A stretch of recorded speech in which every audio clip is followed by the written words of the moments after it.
नाम चीन प्लस तुर्की प्लस अमेरिकी डीप स्टेट प्लस भारत के आंतरिक शत्रुओं के बीच युद्ध है। पाकिस्तान मात्र सहायक की भूमिका में है।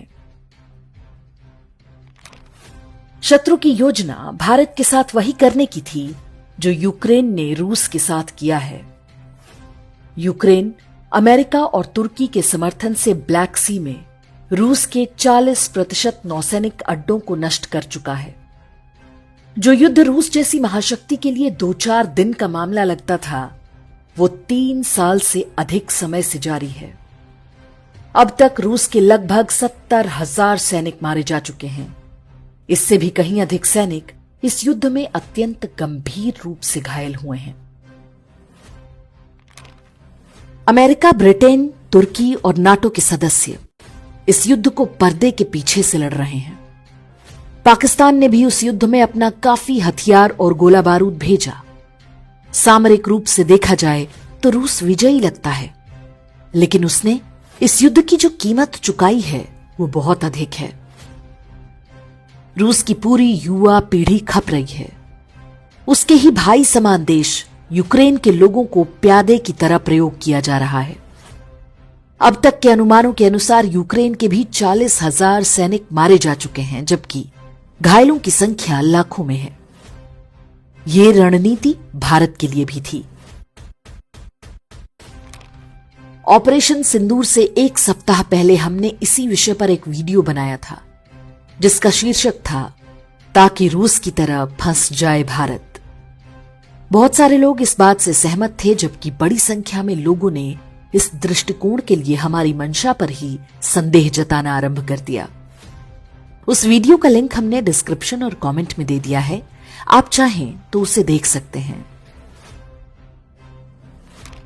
ऑपरेशन सिंदूर के पहले 3-4 दिन की गतिविधियों ने हमारे उस वीडियो में कही गई बातों पर मुहर लगा दी है। एक शेर सैकड़ों जंगली कुत्तों को मार सकता है, लेकिन वो अंततः स्वयं भी घायल हो जाता है। चीन भारत को विकास से रोकना चाहता है। अमेरिकी डीप स्टेट का भी यही लक्ष्य है। इस शतरंज में पहले उन्होंने बांग्लादेश को मोहरे की तरह बढ़ाया। जब सफल नहीं हुए तो पाकिस्तान को आगे किया। महाभारत के युद्ध में कौरवों ने अर्जुन को त्रिगर्त नरेश के साथ उलझा दिया था। जयद्रथ ने भीम को अपने पीछे दौड़ा लिया। कौरव युधिष्ठिर को मारने की तैयारी में थे। कौरवों की वो रणनीति भले ही सफल नहीं हो पाई, लेकिन अभिमन्यु, घटोत्कच और द्रौपदी के सभी 5 पुत्र मारे गए। पांडवों द्वारा भावनाओं में बहकर की गई एक रणनीतिक भूल की कीमत उनकी अगली पीढ़ी ने चुकाई। इतिहास भले ही पांडवों को विजयी मानता हो, लेकिन अपने पुत्रों को गंवाकर भला कौन विजय का उत्सव मना पाएगा। नरेंद्र मोदी के शासनकाल में भारतीय सेना ने जो कारनामे किए हैं, उनकी छाप भारतीय इतिहास में सदियों तक देखने को मिलेगी। हमारे सैनिकों ने सतर्क शत्रु को भी बुरी तरह से छकाकर मात्र 3 दिन में उसके पूरे युद्ध तंत्र को तहस नहस कर दिया। इन वीरों को अपना आशीर्वाद दें। उन्होंने पूरे विश्व को विस्मय में डाल दिया है। उनके इस युद्ध कौशल ने हमें रूस की नियति को प्राप्त करने से बचा लिया। हम इजराइल की हालत में जाने से भी बच गए, जो आज तक हमास के आतंकवादियों से लड़ रहा है, जिसमें उसके हर प्रकार के संसाधन की क्षति हो रही है। हमने पाकिस्तान के प्रतिरोध को निष्प्रभावी बना दिया, इससे पहले कि चीन को कोई बहाना मिलता या बांग्लादेश पूर्वोत्तर में कोई षड्यंत्र करने पाता। जब शत्रु मायावी होता है तो उसके साथ आप पारंपरिक युद्ध नहीं लड़ सकते। विश्व के मानचित्र से पाकिस्तान का समाप्त होना अवश्यंभावी है। एक राष्ट्र के रूप में यह हमारा सामूहिक लक्ष्य होना चाहिए। यह वो काम है जो युद्ध के अपारंपरिक तरीकों से संभव है।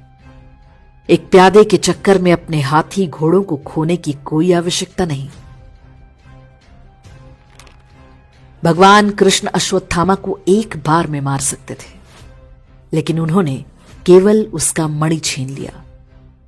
पाकिस्तान को उस स्थिति में पहुंचाया जाना चाहिए भारत को यदि रहना है तो पाकिस्तान को मरना ही होगा। बीते 70-80 वर्ष का अनुभव यही कहता है कि भारत और पाकिस्तान के बीच सह अस्तित्व जैसा कोई विकल्प नहीं। उसकी एक धीमी और दर्दनाक मौत होनी चाहिए। जिस मानसिकता ने पाकिस्तान रूपी शैतान को जन्म दिया, वो भारत में आज भी फल फूल रही है। वो एक अलग लड़ाई है जिसके बारे में भी कुछ न कुछ करना होगा। ऑपरेशन सिंदूर में अपने एयरबेस और अन्य सैनिक ठिकानों पर हुए नुकसानों को पाकिस्तान फिर से ठीक कर लेगा, लेकिन उन घावों को नहीं भर सकेगा जो उसके मन मस्तिष्क पर हुए हैं। वो पहले से अधिक असुरक्षित और डरा हुआ होगा। उसके घावों को सड़ते और रिश्ते हम अपने जीवन काल में ही देखेंगे। पाकिस्तान का अंत ही उसके प्रत्यक्ष और अप्रत्यक्ष सहयोगियों की हार होगी।